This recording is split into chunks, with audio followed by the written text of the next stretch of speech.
سورج ڈھلنے کو ہے۔ اب سے کچھ ہی دیر میں ساحل پر مکمل اندھیرا چھا جائے گا اور شروع ہوگا وہ دلچسپ سلسلہ جس کی فلمنگ کے لیے آج ہم کراچی کے ساحل پر موجود ہیں، یعنی سمندری کچھوے کی ساحل پر آمد اور انڈے دینے کے عمل کی مکمل فلم بندی۔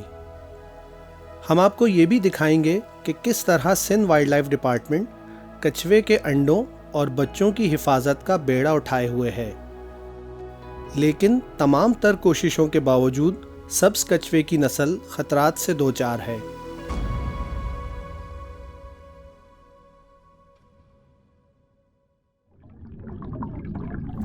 سی ٹرٹلز ہمیشہ سے سمندری ماحولیاتی نظام میں اہم کردار ادا کرتے آ رہے ہیں، لیکن گزشتہ 2 صدیوں سے انسانوں کی سمندروں پر مسلسل بڑھتی ہوئی تجارتی اور تفریحی سرگرمیوں نے ان سمندری کچھووں کی بقا کو خطرے میں ڈال دیا ہے۔ دنیا میں سمندری کچھووں کی 7 اقسام پائی جاتی ہیں، جن میں سے 5 پاکستان کے ساحلوں پر بھی دیکھی گئی ہیں۔ ان میں سے گرین سی ٹرٹل سندھ اور بلوچستان کے ساحلوں پر بڑی تعداد میں آتے ہیں۔ یہ عام طور پر بحر اوقیانوس، بحر الکاہل اور بحر ہند کے گرم اور معتدل ساحلوں کے قریب پائے جاتے ہیں۔ انہیں گرین سی ٹرٹل ان کی بیرونی رنگت کی وجہ سے نہیں، بلکہ ان کے جسم میں پائی جانے والی سبز رنگ کی چربی کے باعث کہا جاتا ہے۔ کراچی کے ساحل سینڈز پٹ اور ہاکس بے کا شمار دنیا کے ان 11 مشہور ساحلوں میں ہوتا ہے جہاں سبز کچھووں کی مادہ افزائش نسل کی خاطر انڈے دینے آتی ہیں۔ ان کی ترجیح نرم ریت والے ساحل ہوتی ہے، جہاں یہ آسانی سے گڑھا بنا کر اپنے انڈوں کو ریت میں گہرائی تک دبا سکیں۔ سمندری کچھووں کی دنیا حیرت انگیز حقائق سے بھری پڑی ہے۔ ان کچھووں کے بچے ایک بار انڈے سے نکل کر سمندر میں چلے جائیں تو زندگی بھر کبھی لوٹ کر ساحل پر نہیں آتے، ماں سوائے مادہ کچھوے کے جو اپنی اوسطاً 70 سالہ زندگی میں کم از کم 10 سے 15 مرتبہ صرف انڈے دینے کی خاطر اسی ساحل کا رخ کرتی ہے جہاں سے اس نے اپنی زندگی کا سفر شروع کیا تھا۔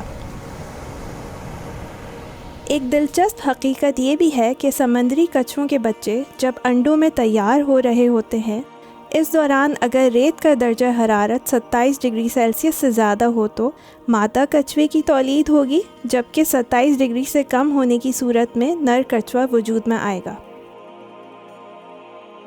سبز کچھووں کی نسل کئی دہائیوں سے معدومیت کی جانب گامزن ہے۔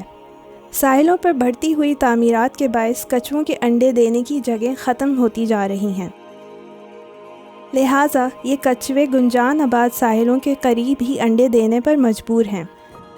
ریت میں دبے انڈے کتوں، سانپوں اور دیگر دشمنوں سے محفوظ نہیں۔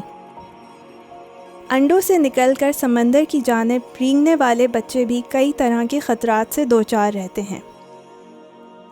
مچھلی کے شکار کے لیے استعمال کیے جانے والے جالوں میں پھنس کر بھی یہ معصوم کچھوے زندگی سے ہاتھ دھو بیٹھتے ہیں۔ بین الاقوامی ماحولیاتی ادارے IUCN کی طرف سے اسے انڈینجرڈ اسپیشیز قرار دیا جا چکا ہے۔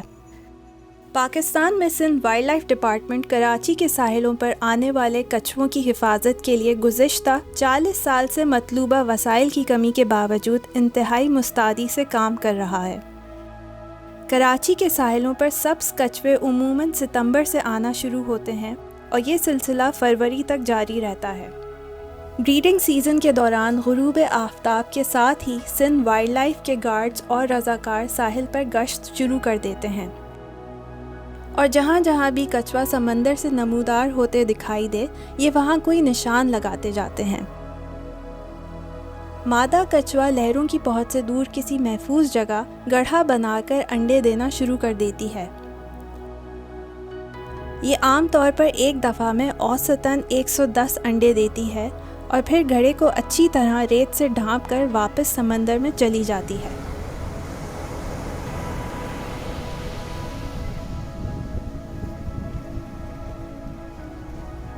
کچھوے کے واپس لوٹنے کے بعد گارڈز ان گھروں سے تمام انڈے احتیاط سے نکال کر انہیں سندھ وائلڈ لائف ڈپارٹمنٹ کی ہیچری میں لے جاتے ہیں۔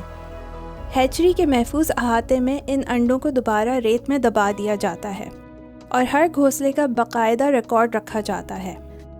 40 سے 60 دن میں انڈوں سے بچے نکلنا شروع ہو جاتے ہیں، جنہیں عملے کے لوگ بحفاظت ساحل تک لے جا کر سمندری لہروں کے حوالے کر دیتے ہیں، اور یوں ان کی ذمہ داری ختم اور قدرت کا قانون شروع ہو جاتا ہے۔